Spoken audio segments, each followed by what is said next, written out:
Buenos días, soy Nuria Monteagudo, estudiante de Biotecnología en la Universidad Europea de Valencia y vamos a seguir con los eventos navideños que tenemos pues, para estas fiestas. Ya realizamos un evento el pasado 16 de diciembre donde repartimos fanzarts, realizamos Kahoots también sobre biotecnología y ahora vamos con un podcast muy navideño. Tenemos aquí a Jonathan y Tony y a los profesores Cristina y Josep. Vale, pues primero de todo quiero empezar con lo que vendría siendo el bloque de virología y epidemiología molecular en lo que viene siendo todo el tema de las navidades. Primero de todo quería haceros una pregunta, si es que se dice siempre que en navidades por todo el tema del frío, pues muchas veces coges constipados, tal... supuestamente porque el sistema inmunológico está más débil por justamente las temperaturas. Pero hay algo detrás, y con esto creo que quiero preguntarte mejor a ti, Cristina.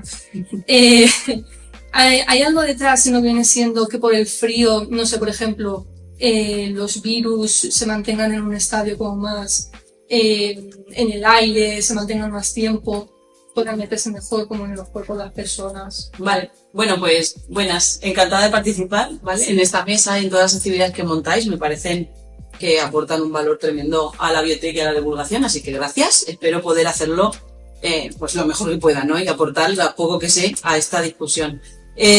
Con respecto a lo primero que querías comentar, del por qué, ¿no? Las abuelas te dicen tápate, que hace frío, que te vas a resfriar, ¿no? Si eso tiene algo que ver de verdad con los virus. A ver, más que haga frío y que el virus esté más activo, tiene más relación, sobre todo con los virus estacionales que tenemos ahora en invierno, con la humedad ambiental. O sea, por ejemplo, virus tipo gripe, el virus respiratorio sincitial, el VRS o el COVID, ¿no? Pues todos tienen envuelta lipídica. Son virus que vienen envueltos en una membranita. No son solo una cápside de proteínas, sino que llevan eso, pues una envuelta de membrana. Bueno, pues esta envuelta es más estable a humedades bajas. Entonces, aunque parezca contradictorio porque en invierno llueve más, en invierno tenemos humedades relativas mucho más bajas que en estaciones como primavera, verano y demás, sobre todo dentro de casa. Mucha gente tiene calefacción, la encendemos y al final eso reseca mucho el ambiente, ¿no? Que diríamos, vivimos en ambientes más secos en invierno que en verano. Esa baja humedad relativa lo que hace es ayudar a esas membranas a que sean más estables. Entonces permanece el virus entero y activo durante más tiempo que, por ejemplo, en verano o primavera. Ya está, o sea, la explicación es tan simple como esa, que aguanta más en el ambiente, ¿vale? No tiene tanto que ver con la temperatura, sino más con la humedad. Que lo que hace es eso, que el virus como que se mantenga durante más semanas estable y no pueda infectar más que, por ejemplo, en abril, en otras épocas, ¿no? Este tipo de virus en concreto, que son los que más se activan ahora en fiestas. El pico de gripe tradicionalmente es después de Navidad, COVID empieza un poquito más tarde, entonces estamos ahora con todas esas alertas, pero porque suponemos que luego llegará la carga y la infección a la población, ¿no? Y básicamente, pues, vamos, yo lo que tengo entendido es que es esto, se juntan muchos factores. El primero, la membrana, la baja humedad, y luego también que ventilamos menos las casas, obviamente, permanecemos más tiempo dentro porque hace frío. Claro. Entonces estás mucho más tiempo encerrado en casa, con lo que ventilas menos los espacios y además haces que ese aire pues no se renueve y la partícula que puede estar en suspensión o en mesa o lo que sea, pues aguante más también. Que esto los alemanes lo hacen súper bien, por cierto. No sé alemán, pero sé que tiene una palabra que describe justo él, ventila la casa en invierno, o sea, esa descripción, y lo hacen justo para esto, para intentar renovar el ambiente, el aire y que haya menos carga viral en estas fiestas. Claro, todo esto que dices de que se mantiene más en el ambiente y de que no ventilamos suficiente las casas o los sitios donde estemos cerrados, tiene que ver también con el hecho de que los aeropuertos puedan ser un punto de contagio, por decir así, porque claro, al haber tanto transporte de personas que pasan por ahí todos los días, posiblemente infectadas de algún virus en estas épocas. A ver, es verdad que los aeropuertos obviamente son un punto en el que se congrega muchísima población en espacios muy pequeños, muy cerrados. O sea, viajar en un avión con 100 personas, pues no es lo mismo que ir andando por la calle. Obviamente, en cuanto a probabilidad de contagio, de que una persona esté contagiada y que en un ambiente de horas, en un espacio tan pequeño, pues sí que es más fácil que nos podamos contagiar. Pero los aeropuertos en general, como incubadora de infecciones, no creo que funcionen. Al final también tienen protocolos de limpieza y obviamente, si habéis estado seguro en uno, veis que los espacios son súper amplios y que se intentan, pues esto, ventilar lo máximo posible, ¿no? Entonces sí que es verdad que el flujo de personas es altísimo y además estamos muchas horas concentradas las mismas personas en el mismo sitio. Entonces sí, la probabilidad de infectarte es mayor, pero no tiene por qué generar alarma.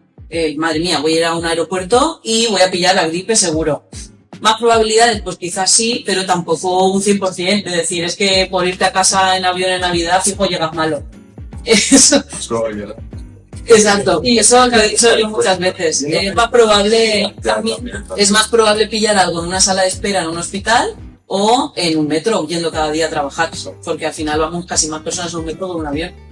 Y los espacios son igualmente reducidos y los protocolos de desinfección, limpieza y tal, pues tampoco son una cosa de que cada 2 horas se desinfecta un vagón, ¿me entendéis? En muchos aeropuertos, justamente en Navidades, que hay tanta gente moviéndose porque se van de vacaciones y todo, pues bueno, todo el tema del transporte público, un poco... Hay que tenerlo en cuenta, poneros la mascarilla, sobre todo si alguien tiene sintomatología. O sea, si yo ya estoy enferma y tengo un poquito de tos, me encuentro mal, pues pongo una mascarilla, protejo a los demás y será todo más sencillo, la verdad, como reprimenda así. Yo creo que es clave concienciar con el uso de la mascarilla porque se ha visto a raíz del COVID que el uso hay datos que reducen un montón la transmisibilidad de este tipo de virus. No el por no coger el virus, sino por tú no transmitirlo cuando tienes síntomas, que eso es básico y hay gente que no lo sabe, sino que cree que se pone la mascarilla para intentar protegerte y es al revés, y es para intentar proteger tú al resto y es clave. Y en los aeropuertos pues siguen faltando este tipo de cosas que desmontar y sobre todo puntualizar por lo de los viajes, que está diciendo Cristina que alarmemos a la gente por no hacer viajes. Salió el caso y estudios que el sitio más seguro después de la raíz del COVID, ¿vale? Para poder viajar es el avión, porque la recirculación del aire en ese espacio tan cerrado es tan alta por estar arriba y que tiene que recircular, que no hay capacidad de que el virus se propague en esas condiciones, ¿vale? Y salieron datos de que eso es para viajar. Hay que tener en cuenta que para llegar al avión pues tienes que estar horas esperando y ahí es donde le puedes coger, pero en el avión es el más seguro del medio de transporte para no Sí, el metro es igual. El metro igual no recircula, te lleva tanto. Pero eso no os preocupéis. O sea, sí que... Además es que sale mucho en las noticias todos los años cuando hay campaña de Navidad y se llenan los aeropuertos y hay tanto retraso y tanta gente, siempre está la coletilla también de ojo, cuidado con llevar a casa una gripe al abuelo y un poco matarlo por el camino, ¿no?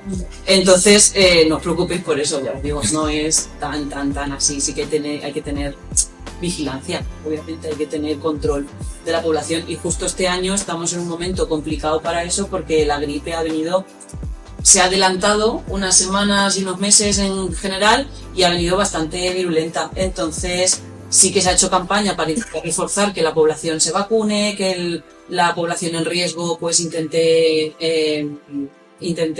cuidarse lo máximo posible, tanto con esas vacunas como con el uso de mascarillas, pero sobre todo conciencia social. O sea, es decir, si yo tengo síntomas, pues no voy a cenar y ya está. Si no me encuentro bien, pues me pongo una mascarilla y así intentaremos frenarlo un poco. Ya está. Haciendo eso, vida normal. O sea, no hay por qué perderse nada si tenemos un poco de responsabilidad. ¿Y qué se hace? ¿Qué hace que se adelante o se retrase la gripe, por ejemplo? Pues normalmente sabéis que el virus de la gripe, tal cual, tiene una tasa de mutación altísima. Entonces, cada año, cada estación, tenemos una variación genética tan brutal que hace que haya unas variantes o unas subcepas que terminan imponiéndose al resto. Esas variantes cada año, pues ya os digo, cambian. Entonces hay un año en el que pues igual están mejor adaptadas al clima o están más adaptadas a nuestros receptores y entonces infectan más. y a lo mejor no son tan virulentas, pero sí que son súper infecciosas. Y otros años te pega una gripe de una semana en cama que no te puedes mover, pero no se transmite tanto a la población.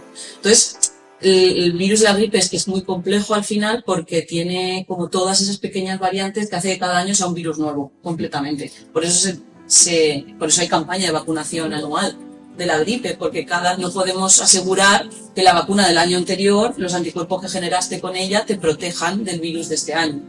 Hay otros virus que no. El VRS que os decía antes, este tiene una vacunación que se aprobó hace poquito para bebés y se recomienda a pues bebés de entre, no sé si son 4 o 5 meses, no me acuerdo, hasta los 10 años. Inferior a 6. Eso, inferior a 6 años hasta niños, que se les ponga esa vacuna y ya quedan protegidos y ya está. No hay que reinocular ni nada. Pero con la gripe pues no es eso. Este año ha caído así. Sí, sí. Al final, ya lo sabéis vosotros, es un estudio de probabilidades. Es cómo va a mutar el genoma, qué proteínas vamos a adquirir o qué variaciones pequeñas de esas proteínas de cápsula de membrana y que harán que pues sea mejor el virus y ya está, es evolución. ¿Sí? ¿Convencidos? Sí, pues nada, en conclusión para esta pregunta, pues básicamente que sí que se puede viajar perfectamente, pero siempre con conciencia. Y ya está. Sí. Y ahora para cambiar un poco, te dirijo esta a ti, Josep, en lo que viene siendo el punto de vista de epidemiología moderna, ¿cómo se sabe si una enfermedad que está creciendo durante las Navidades crece durante las Navidades como de forma puntual o es algo que está creciendo porque va a vivir como una ola muy grande? Sí.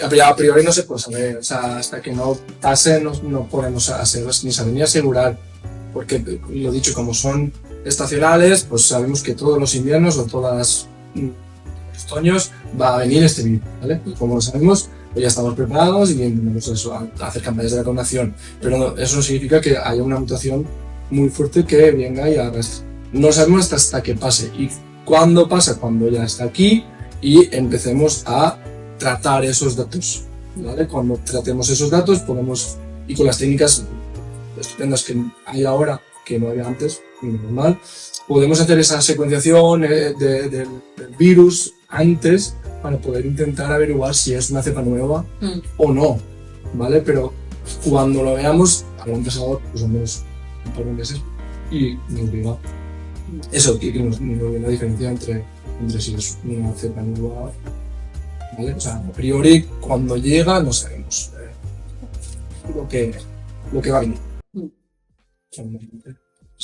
Hay instituciones que se dedican justo a esto, a intentar anticiparse y a intentar recoger todos los datos de, pues en general de sanitarios de España que vuelcan en bases de datos para poder analizar rápido qué va a suceder. Pero claro, como dice él, hasta que no sucede. Tampoco puedes anticiparte, pero es posible que tampoco aciertes.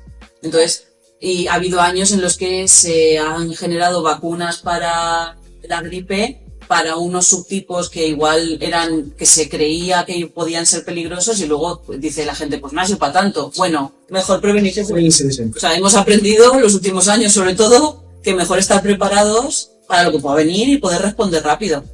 Ahí, lo digo por si alguien quiere trabajar ahí. Hay un centro de vigilancia que se llama Sivira, lo tenía apuntado. Sivira. Es el centro del sistema de vigilancia de infecciones respiratorias. Y la A es de agudo, creo. Se puso en marcha hace años, pero lo que coordina un poco es la recogida de toda esta información y el plantear protocolos y respuestas para poder atender a la población y poder predecir si esto es una epidemia, si es un brote, si es un caso puntual que durará X meses o si tenemos que empezar a buscar a investigadores y empresas a que nos den tratamientos nuevos porque quizá nos viene algo gordo. Pues hay centros de estos de vigilancia. Este es de respiratorias, que ahora es cuando tienen todo el pico de trabajo, pero igual que este, pues hay otros de alimentarias, de cosas. Y una pregunta, que seguro que hay gente que le surge la duda. ¿Por qué no se puede hacer durante todo el año un seguimiento de las cepas? Para ir viendo si van subiendo, van bajando en infección durante la población. Con vista a la época navideña, es decir, ¿por qué no hacerlo durante todo el año y no solo cuando empieza? En este caso.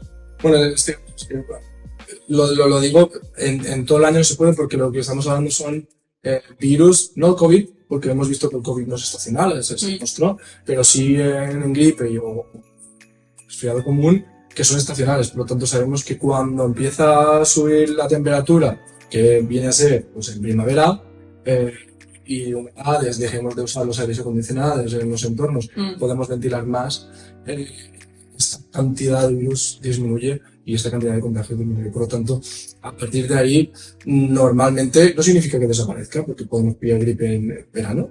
Sí. Sí, hemos pillado todos, creo. Sí.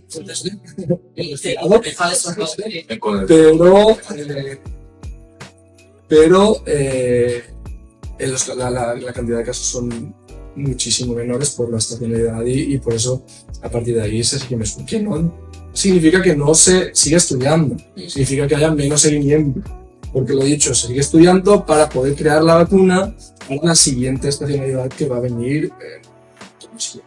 ¿Vale? Sí. La incidencia es mucho menor, pues el seguimiento es menor en este tipo de virus. Mira, mientras hablaba Josep, he buscado el informe de la agencia esta, el último que tengan, pues he descargado uno de noviembre y se hace el seguimiento cada 4 semanas. O sea, una vez al mes emiten un informe con todos estos datos, sea agosto, enero o septiembre. Claro, lo que pasa es que ahora, en estas épocas de pico, emiten uno semana. O hacen recogidas o anuncios más actualizados. Pero por lo que veo aquí, sí. 52 semanas, o sea que todo el año están recogiendo esto. Entonces sí que están bastante puestos en el tema. Sí, claro. O sea, ya os digo que son agencias que trabajan en esto exclusivamente. Y va por comunidades autónomas, creo. Bueno, yo el que me acabo de descargar es de la Comunidad Valenciana. Muy gracioso, no lo había visto. Ya os pondré un ejercicio con esto. Se lo pasaría permitido. Pues muy bien. Y ahora, pues como hemos estado hablando de virus, ahora que estamos, pues como has dicho, en época de picos, ¿es posible que compitan entre ellos para poder infectarte? O que tengas dos al mismo tiempo, que obviamente sí, pero sí lo ocurre mucho que... Sí, ¿Tú mismo? ¿Yo? Sí. Mira, pues yo solo sé del caso, entonces él sabrá más fijo, pero yo sí sé que personas que tengan el virus... Ay, ¿qué virus era? Se me ha olvidado. No, esa es contra la gripe. O sea, tú ya tienes una infección previa, ¿vale? Activa ciertos factores de inflamación y activa el sistema inmune de tal manera que tienes como menos probabilidad de que la gripe te infecte. Entonces, no es que compitan entre sí los virus, sino que uno, sin querer, ha activado ciertas alarmas de tu organismo y ha activado el sistema inmune de tal manera que te está protegiendo de otro que pueda venir a infectar.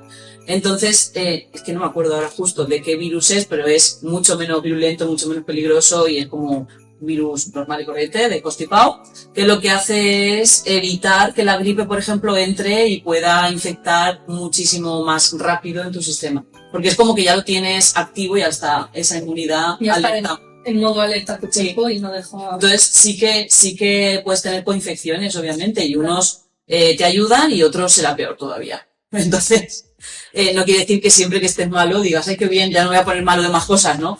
Pero sí que es verdad que pueden interferir unos con otros sin ellos saberlo siquiera. Claro, esto yo personalmente lo he vivido porque hace nada estaba mala y resulta que mis padres también se han puesto malos ahora. ¿Qué pasa? Que mientras ellos están malos yo ya no estoy mala y no estoy volviendo a coger lo que ellos tienen. Es porque mi cuerpo todavía está alerta. Por si todavía... Si es el mismo virus el que habéis tenido todos, tú ya habrás generado sus anticuerpos y aunque te reinfectes, ya lo eliminas y estás protegida.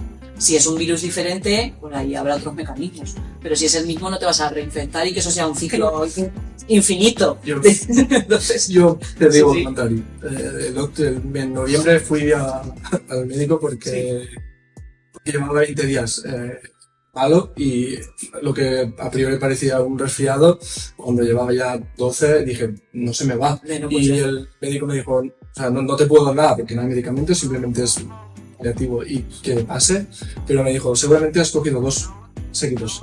Y si has cogido 2 significa que pues, has cogido un gripe y después constipado, o al revés, o COVID, y enganché los... Sí, eso puede pasar. Ya hemos Sí. estudiado el tema de las disbiosis y todo eso. Esto pasa mucho en infecciones bacterianas y fúngicas, ¿no? Que cuando pillas una infección bacteriana, tomas antibióticos, estás malo 15 días, parece que te recuperas porque ya con ese antibiótico eliminas una y de repente te aparece una infección por hongos. Joder, otros 15 días malo, ¿vale? No quiere decir que porque el sistema inmune esté alerta ya no te puede pasar nada, ¿entendéis? Hay otros mecanismos que van a utilizar ese foco que tienen tus defensas en otra cosa o la destrucción que estás haciendo de tus bacterias por otro lado con los antibióticos para salir por otro sitio e infectar. Entonces, lo que dice él, ¿los puedes empalmar? Sí. Que es verdad que hay cosas que compiten entre ellas también. Que hay cosas que se entorpecen el camino para infectar una tras de otra también, pero lo hacen sin conciencia, obviamente. Esto es... Depende cómo te pille. Sí, es naturaleza. Sí. Tengo datos por si queréis Sí, dale. que hay casos de coinfección, pues eso, de COVID con Bueno. constipado o infección, ¿vale? Tener al mismo tiempo COVID constipado. Hay casos, son muy pocos y normalmente a quien afecta son la población más vulnerable, que puede ser niños, o sea, bebés de menos de 2 años, gente mayor de 65 o gente inmunodeprimida, ¿vale? Tienen algún tipo de tratamiento. Son los que más afectan normalmente a las personas sanas que no tenemos complicación, sobre todo respiratoria, porque estos virus afectan al sistema respiratorio.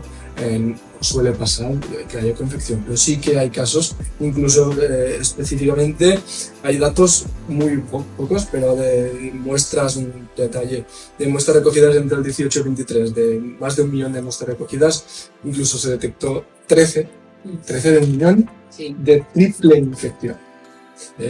Gripe, con COVID, con constipado común. 13 de 1 millón, Sí. pero se detectaron las 3 al mismo tiempo. ¿Vale? Es muy baja, pero pues... Qué chulo. Vale, y luego, otra cosa que también quería tocar es que mucha gente cuando se pone mala ya después de pasar por todo el COVID y todo, que teníamos los test estos tan a mano y los compramos en las farmacias, muchas veces en vez de ir al médico lo que hacen es comprarse un test de estos de farmacia de COVID y gripe, se lo hacen en casa y ya está. Pero esto, ¿qué fiabilidad tiene al final en invierno? Porque claro, con todas las mutaciones que pueden tener los virus, claro, puede ser que tengas falsos negativos y que estés en realidad infectado por algo que deberías de asistir al médico. Yo tuve la suerte de trabajar en la creación de esos tests. Por eso, dale. Al principio del COVID, ¿vale? En época COVID intentamos sacar un test de detección tanto de anticuerpos en sangre como detección de COVID en mucosidad nasal. Y la verdad es que el problema que hay, lo que habéis comentado, son poco sensibles, ¿vale? O sea, son muy específicos, lo detectan y está claro que es COVID o gripe, Si es positivo, es positivo. pero la sensibilidad es muy baja. Sobre todo, lo que detectan normalmente es cuando tienes el pico de la enfermedad, ¿vale? Cuando la cantidad de virus en el cuerpo es lo más elevado posible, es cuando detectas. Fases tempranas de infección o tardías probablemente no lo detecten.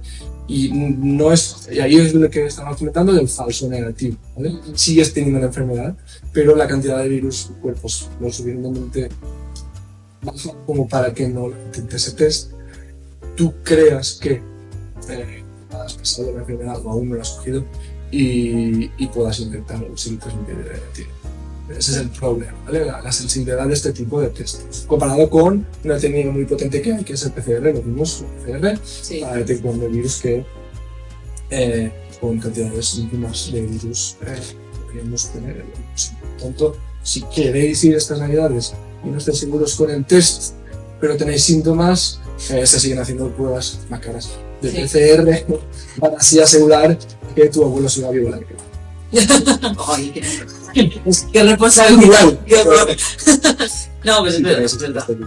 Son test, sobre todo, es que ahora yo creo, conozco muy poca gente que se siga haciendo test de antígeno como forma preventiva para ir a una cena a casa de alguien o a un viaje. Obviamente el post-COVID, cuando ya pasó toda la parte esta más dura del confinamiento y demás, sí que nos los hacíamos para cualquier cosa. O sea, en cualquier evento yo tenía una caja en mi casa y era, hemos quedado a cenar, venga, todo el mundo el test y ya te ibas a cenar tranquilo.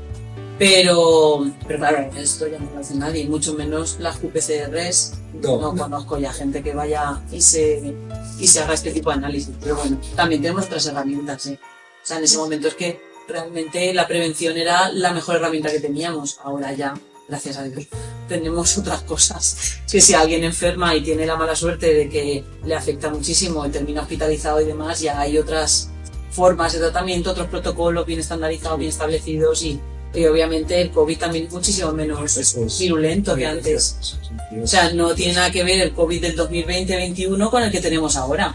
Ya has dicho tú, tema de mutaciones y demás, se ha ido adaptando al ser humano también. Tenemos unas variantes que ya se han establecido, que ya han quedado aquí, digamos, que van a quedarse con nosotros, pero que son mucho menos virulentas. Ya no tiene la gente esos problemas de destrucción del tejido pulmonar a lo bestia. Ya eso no se ve tanto. Entonces, tampoco hace falta tener un miedo atroz, pero sí que tampoco puedes quitarte al 100% el miedo de me echo el test y ya no hay problema. Si tienes una situación en casa compleja y sospechas de algo, pues como dice él, aquí una PCR y ya está. No hace falta que sea lo general, pero es que familias y problemas tenemos todos y son todas diferentes. Entonces, si necesitáis estar seguros, pues qué mejor forma de asegurarte de esa manera. Yo lo recomendaría, o sea, ahora el test es una cosa fácil y sencilla que podemos hacer cuando vayamos a estas cenas de Navidad o con amigos. Si fuera con amigos, básicamente nadie piensa en esto, porque si lo engancha tu compañero o tu amigo, él lo ha dicho, la diferencia ha bajado y lo pasamos mejor o peor, pero lo pasamos. Pero sobre todo a la hora de ir, si tenemos sospechas con gente mayor, que van a ser tus abuelos en Navidades, y sabes que la gente mayor pueda tener probabilidad de tener la enfermedad más grave, sí lo recomendaría. Si hay sospechas, si estás bien, no hace falta ir a ningún lado, pero si hay sospechas, simplemente por eso, porque pues les puede afectar más y sobre todo, yo que sé, abuelitos, no por ser abuelo ya estás justo, obviamente, pero hay algunos que están como una máquina. Exacto, hay gente, hay salud en todas las edades de diferentes formas, pero sí que es verdad que si tienes un familiar inmunodeprimido, tratamientos, inmunoterapias, tratamientos para el cáncer, hay un montón de cosas y un montón de factores que pueden hacer que coger una infección, sobre todo respiratoria, se agrave mucho y te agrave el diagnóstico cuando no hace falta. O sea, ya tengo yo bastantes problemas como para pillar el COVID, ¿no? Entonces, si podemos evitar eso, pues mejor. Claro. Pues nada, vamos a cerrar ya la parte de más respiratorio, por decirlo así. Y vamos a pasar a todo el tema de alimentos durante las Navidades. Cuando consumimos muchos alimentos que están ya listos para comer, tipo pastel, queso, todo esto que ponemos ahí en la mesa de Navidad, ¿qué patógenos? O sea, claro, estos no los cocinamos antes de comernos. Entonces, ¿qué patógenos podrían infectarnos en estas ocasiones? Y además, estos alimentos que están sin cocinar y justamente están ahí tanto tiempo en la mesa hasta que todo el mundo se los come. Ya. Es que claro, en España es que tenemos unas cenas de 10 horas. Entonces, claro, da tiempo a que en ese alimento ahí pase de todo, ¿no? Sí. O sea, soy muy vieja para esta referencia, pero es como cuando en Los Simpsons, ¿no? Pusieron un diente de Bart o de Lisa, no sé qué, y creció toda una civilización alrededor en X días, ¿no? Pues aquí pasa igual, ¿no? Parece que dejas el paté en la mesa y de que queremos sentarnos a cenar han pasado 4 o 5 horas y a saber. Yo siempre lo he dicho, tenemos que confiar también en el sistema de calidad que tenemos que asegura la calidad de los alimentos que estamos consumiendo. Si yo voy al súper a comprar esos huevos para hacerme una mayonesa en casa, tengo que ser consciente de que la mayonesa casera que yo voy a hacer es posible que en el proceso la esté contaminando, pero el huevo debería estar perfecto. El huevo de súper no debería llevar salmonela.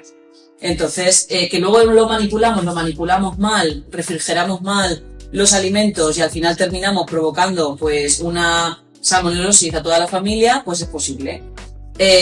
Para intentar prevenir eso, alimentos que ya estén fabricados, que ya estén listos para el consumo, siempre decimos, sácalos de la nevera o sigue las recomendaciones del fabricante porque deben estar estériles, o si ya llevan organismo vivo porque llevan cualquier bacteria o lo que sea, tienen que estar dentro de unos rangos en los que la legislación te deja manejar esas bacterias. Por ejemplo, yo que sé, ha hecho un postre con yogur. Pues el yogur ya tendrá unas bacterias que mientras yo conserve el alimento tal cual me dice el fabricante y lo saque y lo consuma dentro de los tiempos que me dice el fabricante, debería estar todo controlado. Así que siempre cuidado con las refrigeraciones, es decir, vamos a sacar ese alimento unos minutos antes, media horita para que se atempere, está bien, pero tenemos que tener en cuenta que las bacterias, hay muchas que se replican cada 20 minutos, ya tienen una generación nueva, digamos. Entonces, si antes teníamos una, en 20 minutos tendremos 2, en 40 serán 4 y así será exponencial, ¿no? Cuanto más tiempo pase ese alimento fuera, si ya tenía esos organismos vivos o los he yo contaminado porque no me he lavado las manos para cocinar, no he lavado el cuchillo después de cortar X cosa y me voy a cortar otra cosa, la tabla de corte que es preciosa, de madera tallada, llevo sin lavarla bien 2 meses, el trapo de la cocina, que lo lavo una vez a la semana porque para qué tener 2, las bayetas, voy a limpiar la mesa, ¿no? Con mi bayeta y húmeda y luego ya pongo encima la comida. Pues igual esa bayeta es la que te está dispersando las bacterias por toda la casa. Entonces, si no tenemos todo eso en cuenta, porque no lo podemos controlar todo, pues mínimo que la comida que sirvamos sí que siga las recomendaciones. En el frigorífico siempre media horita antes, hasta media horita antes más o menos de sacarla. Si está en crudo, tipo langostinos y cosas así, pues con más razón todavía. Si ya viene cocinada no debería haber problema. Yo abrí el paté, volcarlo en un cuenco que esté limpio y bien limpio. No debería tener problema, ¿vale? Y si luego voy a manipular esos alimentos de forma de que voy a cortar, voy a servir sobre superficies raras, voy a mezclarlos con otras cosas, pues también dentro de unas horas que sean coherentes con el consumo. No puede ser que pongamos la mesa de Nochevieja a las 5 de la tarde para irme luego a tomar unas cañas y luego vestirme, arreglarme y tal y empezar a cenar a las 10:30 o a las 11. Y lo digo porque a mí me pasa.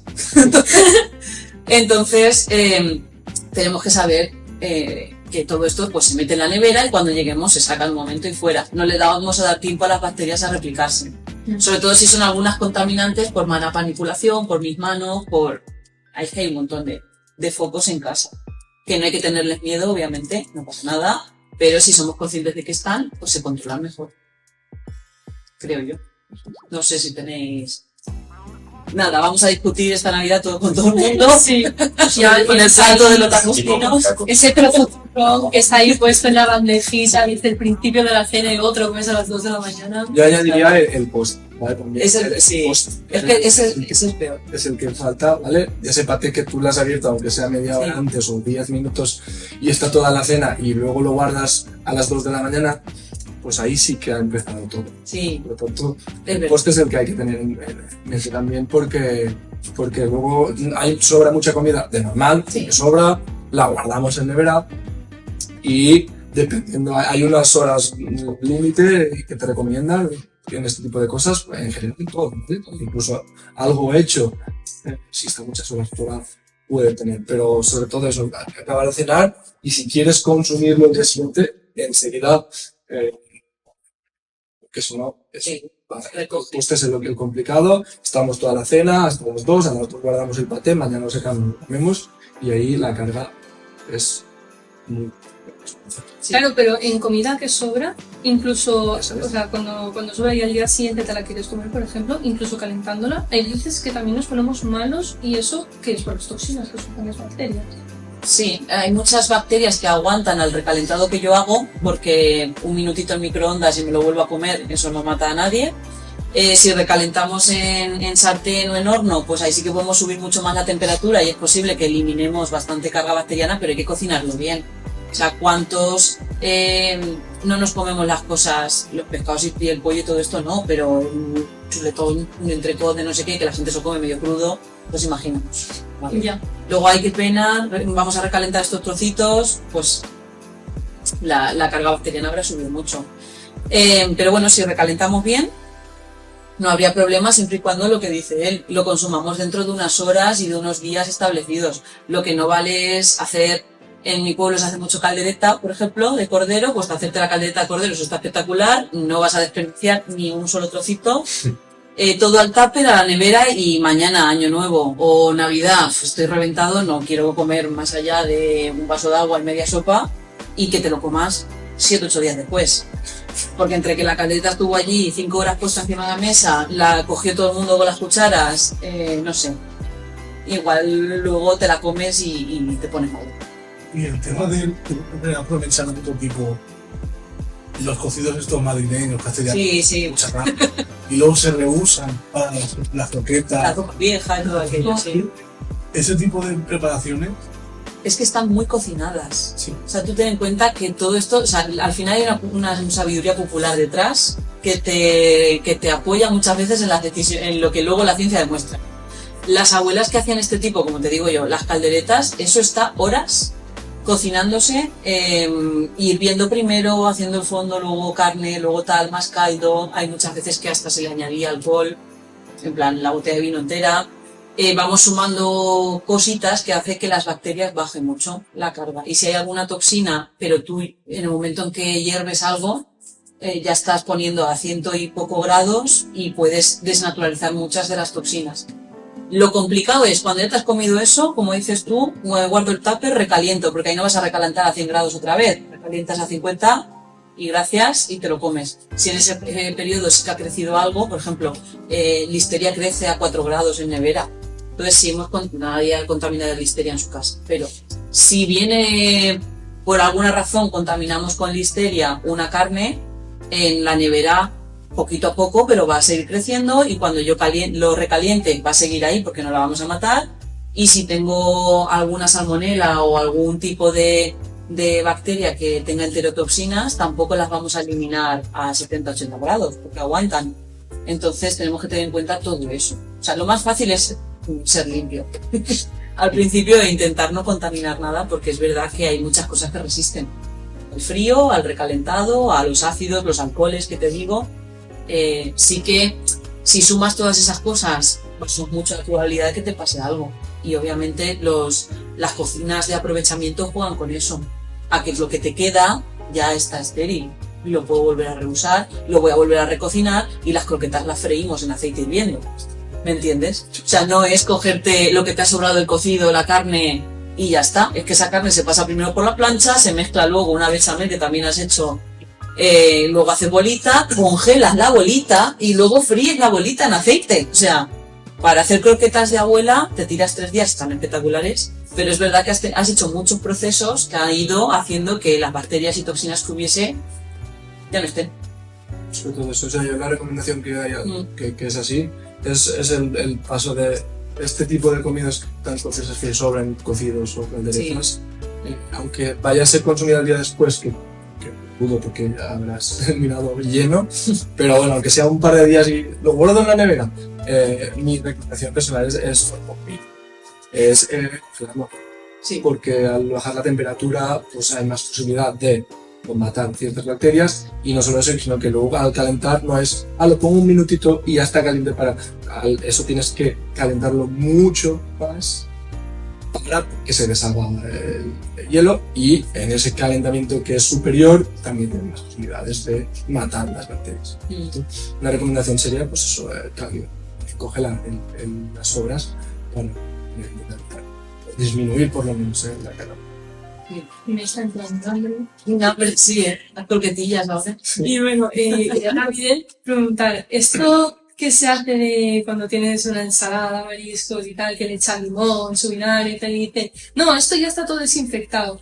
¿Eso es verídico o ahí hay algo detrás que es como un efecto... No. Es un placebo, sí. Hay química detrás. Hay ciencia sí que es verdad en parte. ¿Vale? O sea, no está desinfectado, mucho menos. ¿Vale? Una desinfección significa la eliminación del patógeno, pero sí que hay una disminución, o puede haber, ¿vale? Tanto vinagre como el zumo del moho, que es lo que se suele poner. En principio, mayoritario es el ácido, en un caso cítrico, en otro acético, por lo tanto el ácido es el que puede matar. que mata las bacterias por la acidez, ¿vale?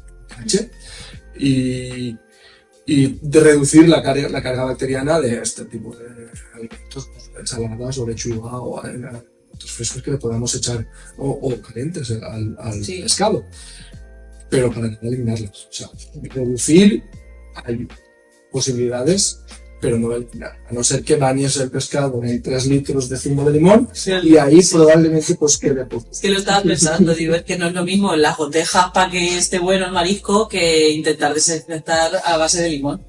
O sea, no tiene nada que ver. Los marinados y todo eso a lo mejor sí que ayudan algo, ¿no? Pero... Sí, el humo, sí. Es otro tipo de conservación. O salar, ¿no? Los salazones, todas estas cosas sí que ayudan. Pero... es más gastronómico que de seguridad alimentaria. Pues no hay que fiarse. Y nada, ahora ya para finalizar un poco, quería hablar sobre el tema de que si es verdad que el estrés de las fiestas de ay, ahora tengo que hacer la comida, ahora tengo que hacer la cena, ahora a los críos tengo que ponerle los regalos debajo del árbol de Navidad, esto te puede deprimir como la función inmunitaria y por eso puedes llegar a tener unas enfermedades por eso. Sí, ¿no? O sea, por ejemplo, el estrés al que te refieres lo que hará será subir el cortisol, que es esta hormona que se encarga de mantenernos alerta un poco, pero que también tiene un efecto un poco secundario, que es lo que hace es que suprime ciertas respuestas del sistema inmune. Que aquí igual Jesús contesta mejor que yo, que es el profe de inmuno, pero yo tenía entendido eso, que sí que puede hacer como un efecto de un poco montaña rusa. Entonces puede ser que seas más propenso a enfermar en un momento de estrés, que puede ser estrés laboral o estrés por, Dios mío, tiene que salir todo bien, los niños en casa, los abuelos también, todos gritando a la vez en el salón. Entonces sí que a veces dices, Dios, me estoy poniendo nervioso yo solo. Ahí seguramente estés teniendo ese pico, que luego si lo combinas con alguna infección o lo que sea, pues puede ser. Pero tampoco sé mucho del tema, no sé... Justo, yo creo que lo que dijimos, el estrés siempre es malo para todo, sí. Cuando sea, no solo en Navidades, por lo tanto, si tenemos estrés más lo que se junta a lo que hemos comentado antes, que es todos estos factores que hacen que este virus sea estacional y sea en esta época, pues vas a tener más probabilidad de engancharlo, ¿vale? Sí, pero el sueño también influirá mucho. Todo está ligado a cómo tienes tu sistema inmune en determinadas épocas y la cantidad pues eso, nos metemos todos en el mismo, ahora la tal. Sí. En verano tenemos menos estrés porque tenemos vacaciones, pues menos cantidad menos probabilidad de padecer ciertas enfermedades. Pero sí, no solo es el estrés, sino influye a la hora de...